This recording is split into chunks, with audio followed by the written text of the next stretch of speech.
Goat farming is one of humanity's oldest traditions, dating back thousands of years to ancient civilizations in the Middle East. Today, goats are not only beloved for their quirky personalities and curious nature, but also for the rich, flavorful milk they provide. Milk that's the foundation of over 200 distinct types of goat cheese enjoyed around the world.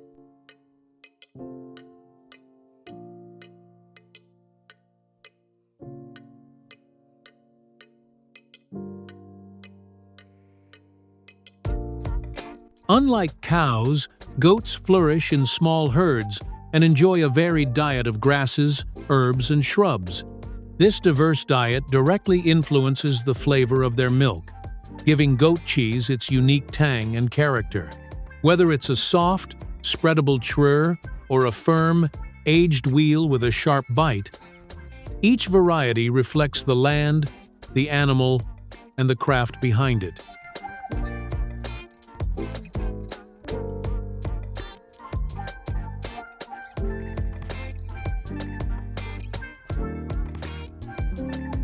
The journey begins on the farm. Dairy goats are raised in clean, open spaces and are often allowed to graze freely during the day. Farmers ensure they receive a balanced, nutrient-rich diet to maintain health and high butterfat content in their milk, essential for making rich, creamy cheese. Modern farms also rely on technology to monitor goat health, milk quality, and production. Milking happens twice daily, often using gentle automated systems that mimic natural nursing and send the milk straight into refrigerated tanks.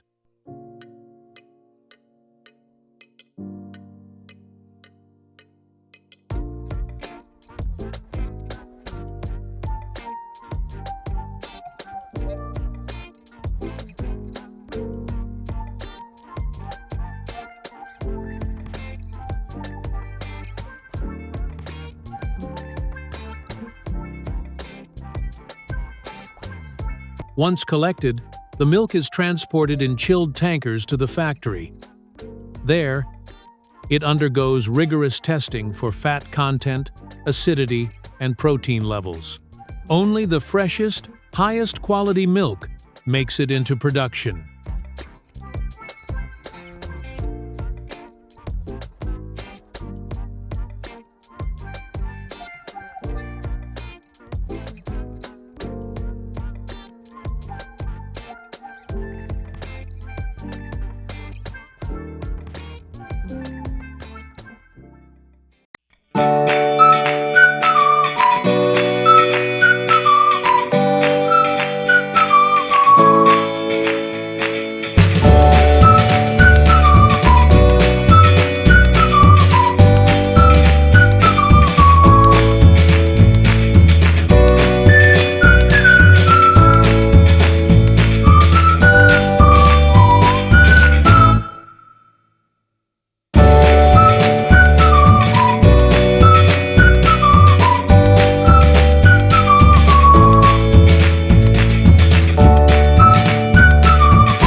Now it's time to give the cheese its final form: logs, discs, or wheels, using molds that often leave beautiful artisanal patterns. From here, some cheeses are packaged fresh, while others head to the aging rooms.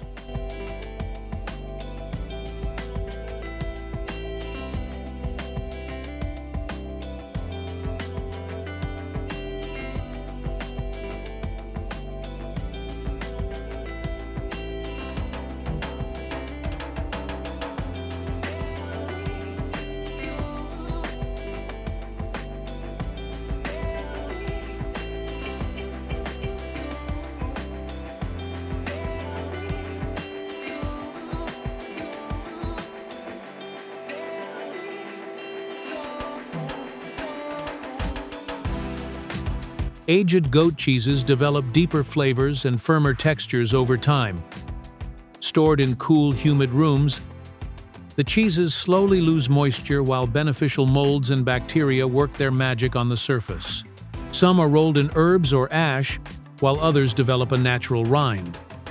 Throughout the process, cheesemakers carefully monitor and rotate the cheeses to ensure even ripening and flavor development.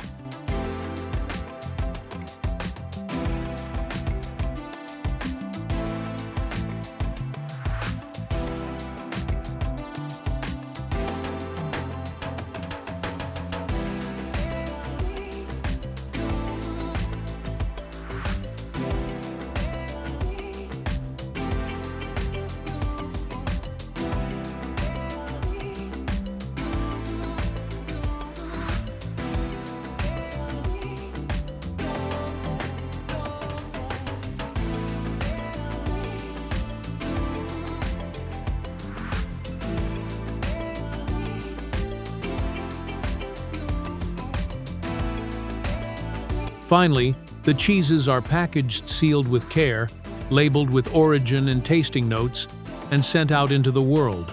From humble pastures to your plate, every bite of goat cheese carries with it a story of tradition, craftsmanship, and care.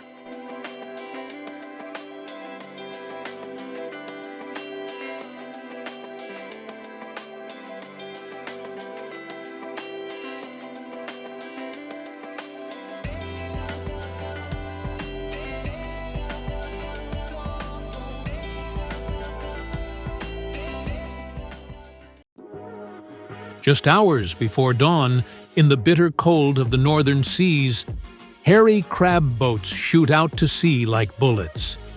Everything has to be done quickly, from locating the crabs, to setting the traps, to pulling the cages, because a delay of just a few minutes can mean losing your catch. Hairy crabs are not easy to catch.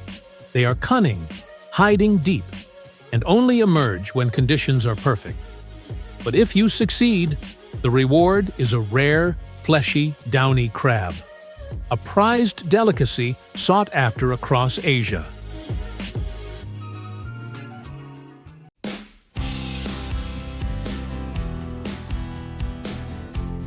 In the middle of the vast ocean, when dawn is still shy on the horizon, fishermen in the fishing village have begun a familiar but hopeful working day. They lower their nets into the clear blue water, gently, as if sending their trust to the ocean.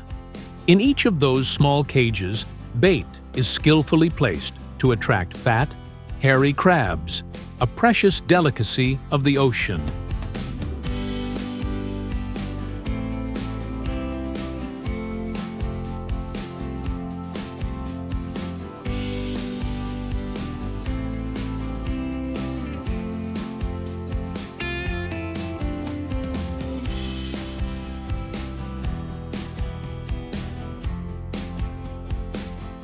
When the time is right, the fishermen start pulling the cages out of the sea.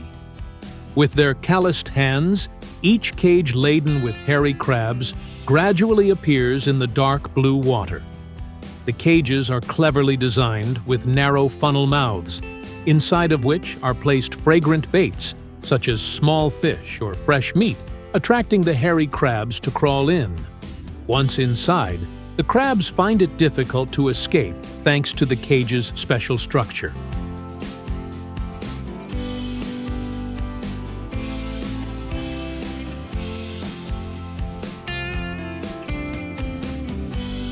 looking at the big, strong, hairy crabs with shiny shells clinging tightly to the net.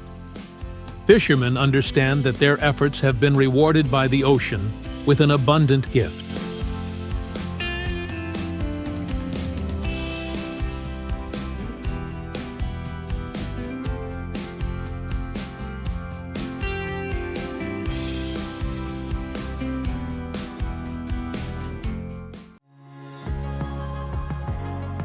Each crab is carefully weighed, and every gram of weight is accurately recorded to track catch yield and quality. This is not only a counting step, but also an important step to help fishermen assess the growth of hairy crabs in the sea. After weighing and recording the data, the hairy crabs are carefully placed in specialized crates, lined with ice to preserve their freshness. Fishermen quickly transport them onto boats, then bring them to shore, where the processing plant's refrigerated trucks are waiting. The hairy crab stands out with its dark brown shell and hairy claws, creating a unique appearance that no other crab species has. The crab's body is compact yet sturdy, with short and strong legs, well adapted to the seabed environment. The crab's back has small spines, helping them camouflage in mud, sand, and moss. Once transported to the factory, hairy crabs will undergo a careful selection process. Healthy crabs with hard shells, flexible legs, and smooth fur will be prioritized for processing or export. Conversely, weak crabs with soft shells or crabs with signs of injury will be removed for separate processing.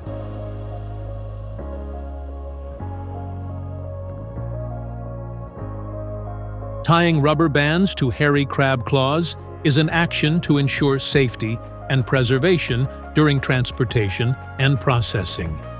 Hairy crab claws are very strong and sharp.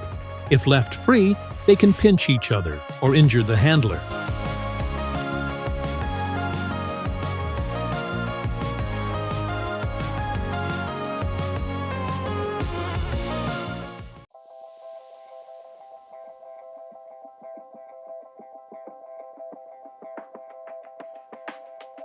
Once all the crabs are rubber-tied to keep them safe and limit movement, workers will carefully arrange each crab into a specialized crate or basket. These baskets are then transferred to the crab boiling area, where water is boiled at a temperature of around 100 degrees Celsius. The boiling process takes place for just enough time to cook the crabs evenly, preserving their fresh taste and characteristic red shell.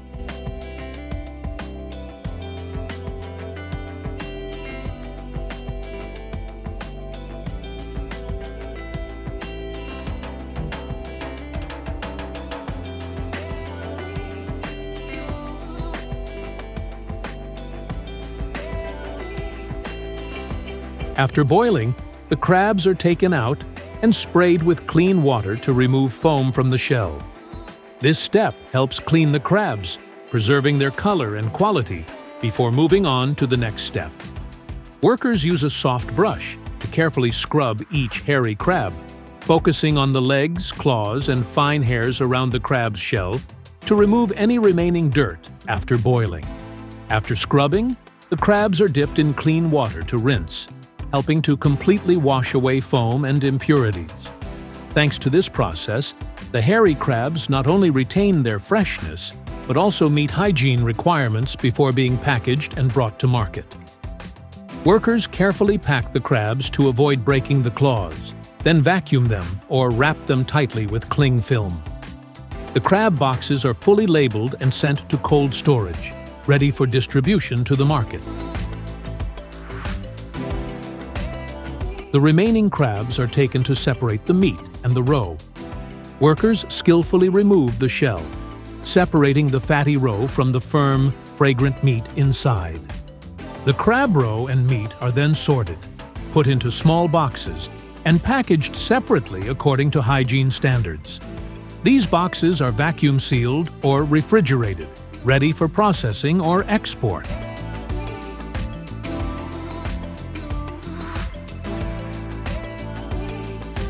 A few artfully selected crab claws and meat are then neatly arranged inside the empty crab shell.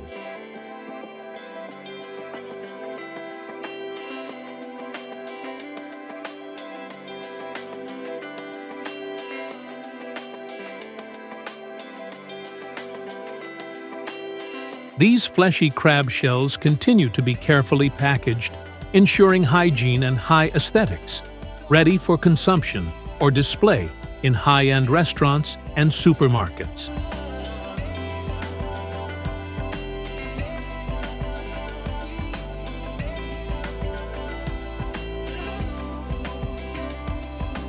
Hairy crab is a nutritious delicacy, processed into many delicious dishes. The most popular is steamed hairy crab, retaining its natural sweetness, served with ginger and vinegar.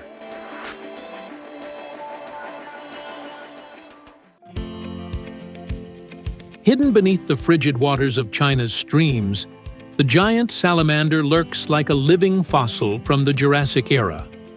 Growing up to 1.8 meters long, it holds the title of the world's largest amphibian. But here's the real mystery. This ancient creature is now being farmed on an unprecedented scale.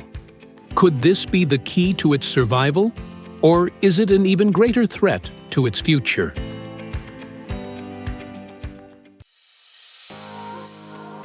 In China, giant salamanders, Andreas davidianus, are extensively farmed for both commercial use and conservation efforts. The farming process is typically divided into two key stages, corresponding to the salamander's size and developmental phase.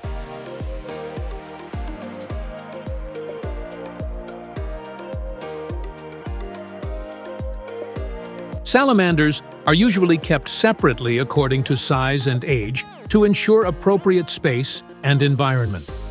This helps to avoid aggression between large and small animals and makes it easier to control the diet and living conditions of each group.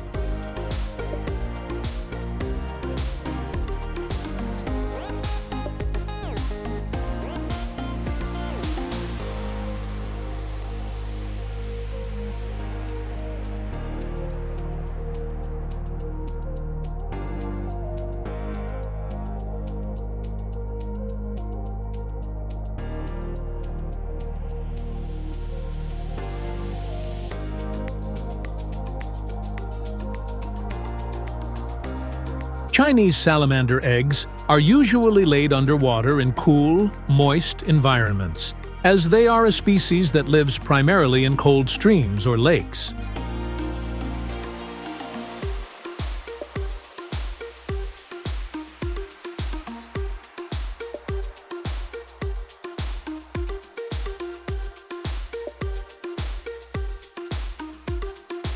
Retrieving the eggs and transferring them to an incubation tank helps protect them from the elements and increases their chances of hatching successfully.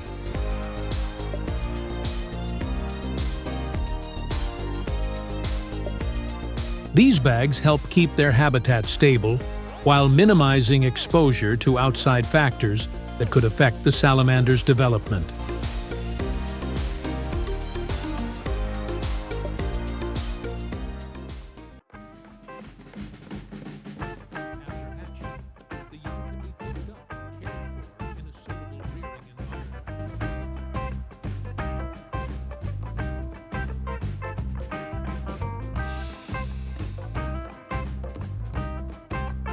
To ensure that your giant salamander grows healthily indoors, the water temperature should be maintained at a constant range of 16 to 22 degrees Celsius.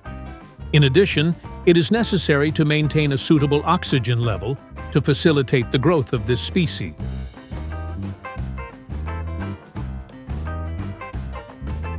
In captivity, their food can be live animals, such as earthworms, baby fish, or even prepared foods specifically for amphibians.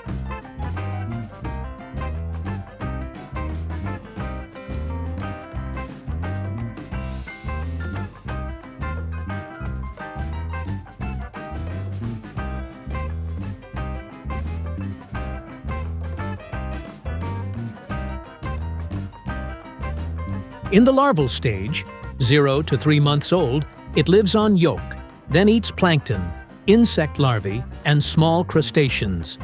When it grows legs, 3 months to 1 year old, it switches to earthworms, small fish, shrimp, and insects. In the juvenile stage, 1 to 3 years old, it can eat small frogs, crabs, larger fish, and sometimes other salamanders if food is scarce. When entering the first year, the salamander reaches a length of 30 to 50 centimeters.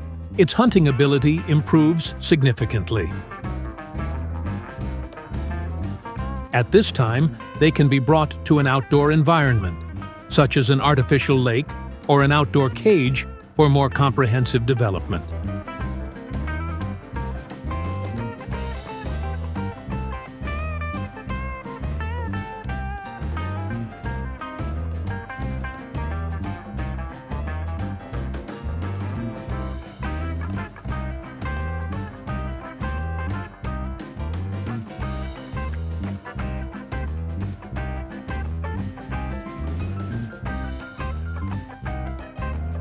Keeping the cage clean plays an important role in maintaining the health of the iguana, helping to reduce the risk of disease by up to 70%. Every week, it is necessary to change 30 to 50% of the water. Combined with regular filtration and removal of leftover food to maintain a clean living environment, prevent bacteria and mold, support the digestive system, and ensure a stable growth rate.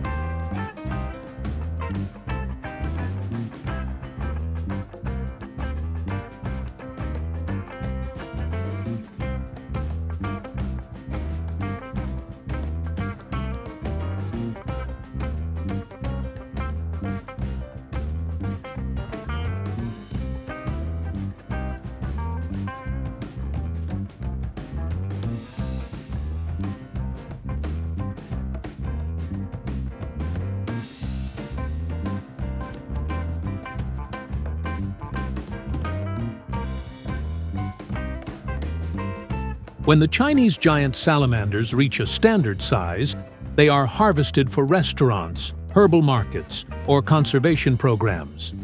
Farmers collect the salamanders in carts and transport them to weighing stations for accurate counting before sending them to market.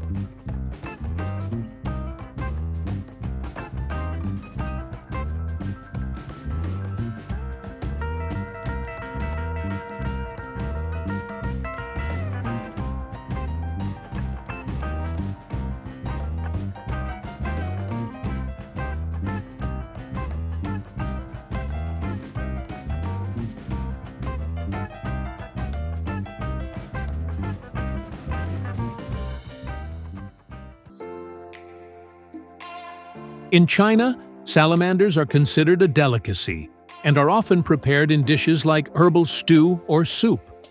With high nutritional value, their meat is not only prized in cuisine, but also used in traditional medicine to promote health. Thank you for reading. Wishing you a wonderful day.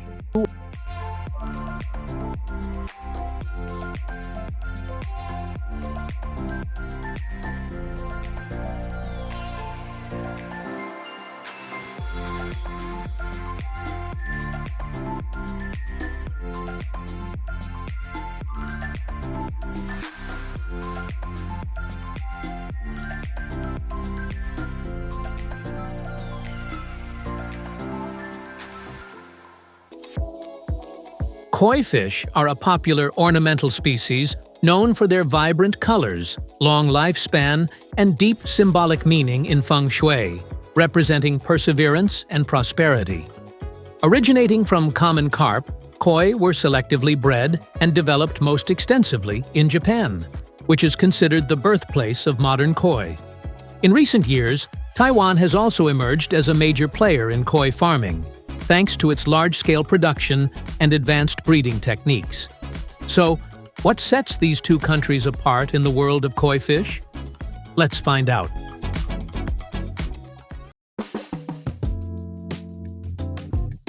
In Taiwan, koi fish are primarily raised in large rectangular ponds designed for industrial-scale farming.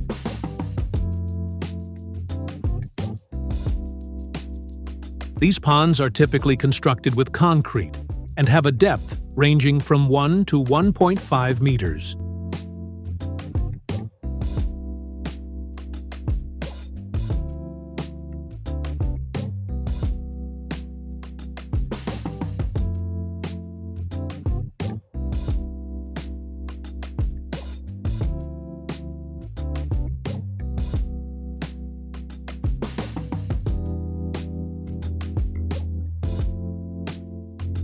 They are equipped with recirculating water filtration systems, aeration, and temperature control to maintain a stable and clean environment for the fish.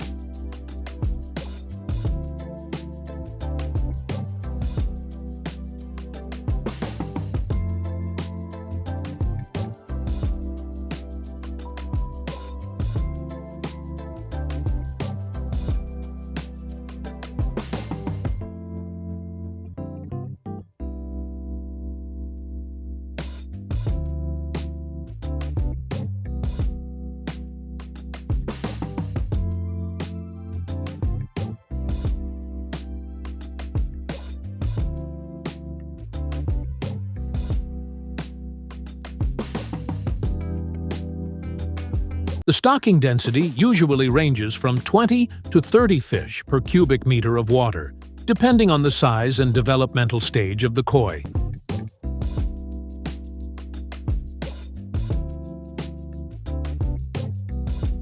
Maintaining an appropriate density helps the fish grow evenly, reduces stress, prevents disease, and ensures the quality of their patterns and coloration.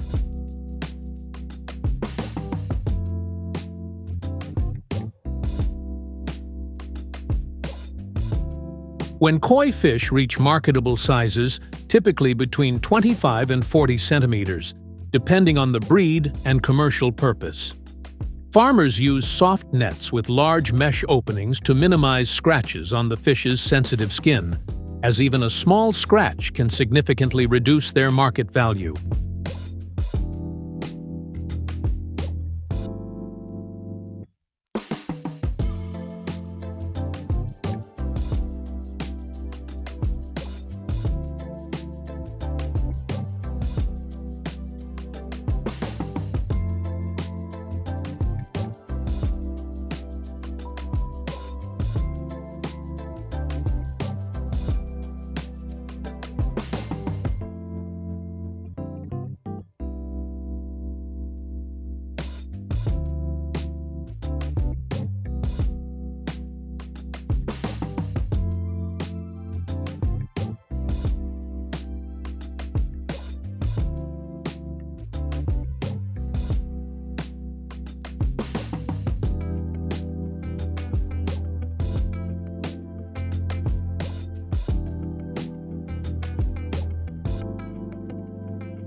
The transportation process is then conducted using specialized vehicles.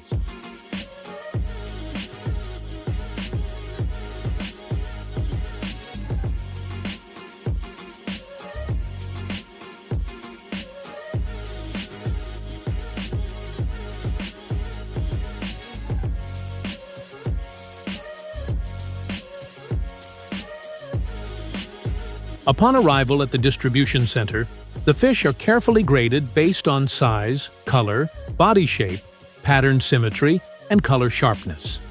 These factors are key in determining the value of each koi.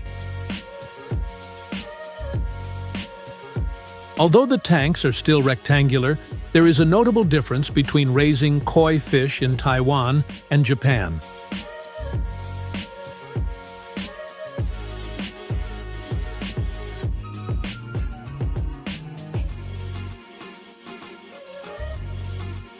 In Japan, the number of fish in each tank is usually smaller, and experienced breeders carefully select each koi.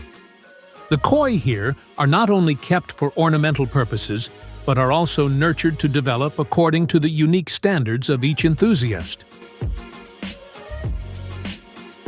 In Japan, raising koi is not just a hobby.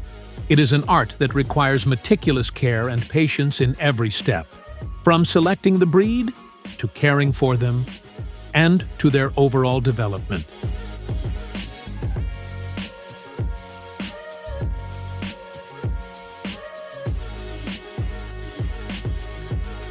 The number of fish in each tank is carefully balanced to create the optimal environment for each fish to reach its full potential in both beauty and health.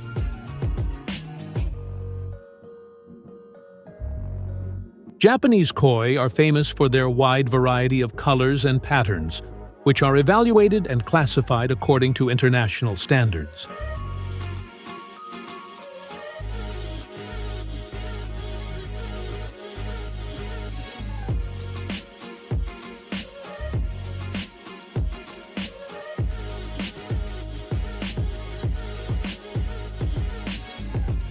This is why Japanese koi are valued much higher than those from Taiwan.